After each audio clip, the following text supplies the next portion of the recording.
My name is Chris Baker with Baker DMM. This is our Video Digest newsletter. The topic of today's newsletter is going to be how much money do you really need in retirement? And before I jump into our discussion, I want to read you a quote. Quote states, "The question isn't at what age I want to retire, it's at what income." And that was by George Foreman, who's a famous retired American athlete boxer. And the idea for this video came from a Kiplinger Institute article. It's a financial magazine that I read a few years ago, and it talked about retirement and how much people should save and how that translates into retirement income. And in a very general sense, I think at one point in the article, it mentioned that people should really plan on having about 8 times the amount of your final salary, whatever that is in your career, whatever you end on. That's the 8 times that amount you should have in your savings. And then generally people roughly are in retirement for 20, 25, 30, 35 years.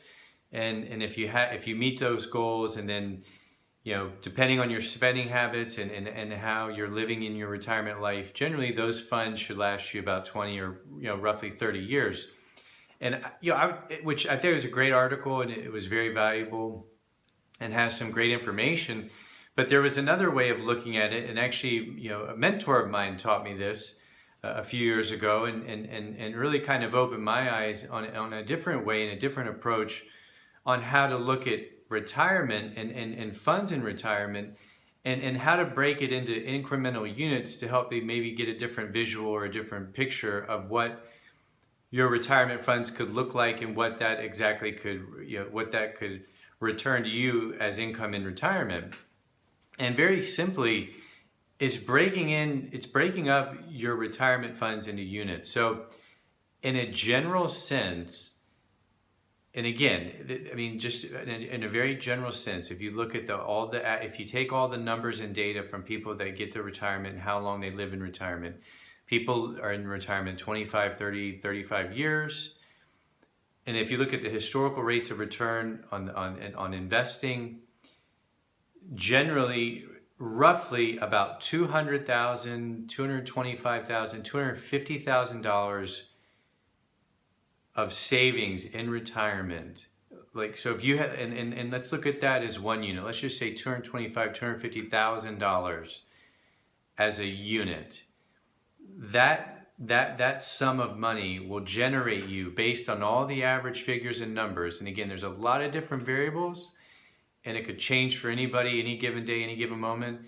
But if you have roughly $200,000, $250,000, on average, that's going to generate you roughly about $1,000 of income per month. So let's say you live your life, you get through, and let's say you get to retirement, and you've saved up, let's just say $225,000. In a general sense, in an average sense, that's going to generate you roughly $1,000 of income. Let's say you don't have any other investments or assets, and you're just going to get Social Security. Depending on what you've earned throughout your career, that's going to help determine what you make in Social Security. Let's say that you're going to get $1,700 from Social Security, and then you've got $1,000 coming from your investments. So that means you're going to have roughly $2,700 of income in retirement.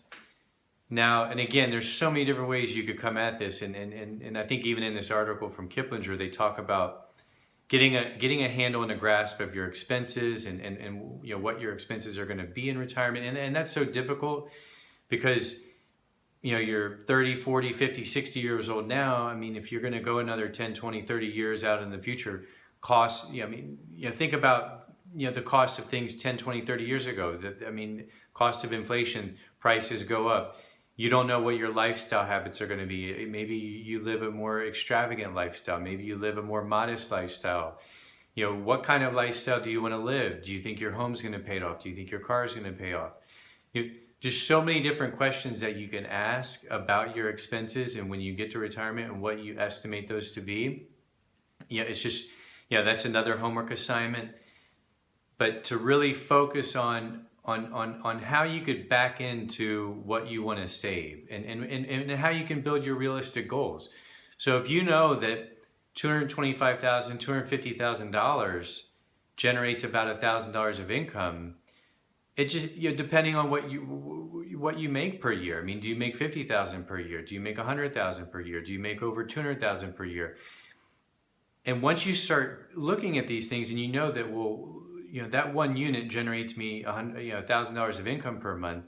Well, okay, so $500,000 will generate maybe $2,000 per month. $750,000 will generate roughly $3,000 per month. $1 million, if I save up $1 million, that'll roughly generate about $4,000 per month. So you start getting an idea of, and then of course, throw in if you got any other annuities or Social Security or pensions or whatever that may be. But then you say, okay, well, I think I might have this much income when I get to retirement. And then you can say, well, okay, so let's try to get an idea of what my expenses are going to possibly be in retirement. And then you could say, okay, well, this is how much money I make now. I'm 35, I'm 40, I'm 45.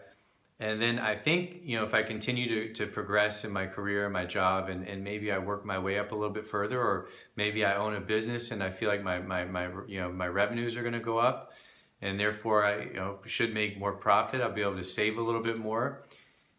If you're analyzing and looking at these different areas, you can say, okay, well, I think I'm going to be making more money in the next 5, 10, 15, 20 years. And so therefore I'll be able to save more. So then, hey, I think getting to $500,000 in savings in retirement is realistic.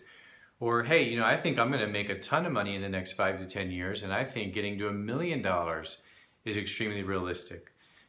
Maybe you don't have a job that's, it possibly is lucrative. Maybe you're in a lower paying career or role. And that's fine too, because we all have our place in our world. But no matter whatever your role is, this gives you the ability to reasonably look at, okay, how realistic is it for me to get to $100,000 in savings, or $200,000 in savings, $300,000 in savings. So you start looking at it from different angles. You say, what's my current, what's my income? You can look at what my expenses are, and then hopefully, today with this video, you're able to think about it in a different way on the back end. Because the only reason why we save money and stress ourselves and worry every day, and spend our whole lives working, usually is to save money to when we get older, when we're not able to work, or we don't want to work, or we're just, we're slowing down in life.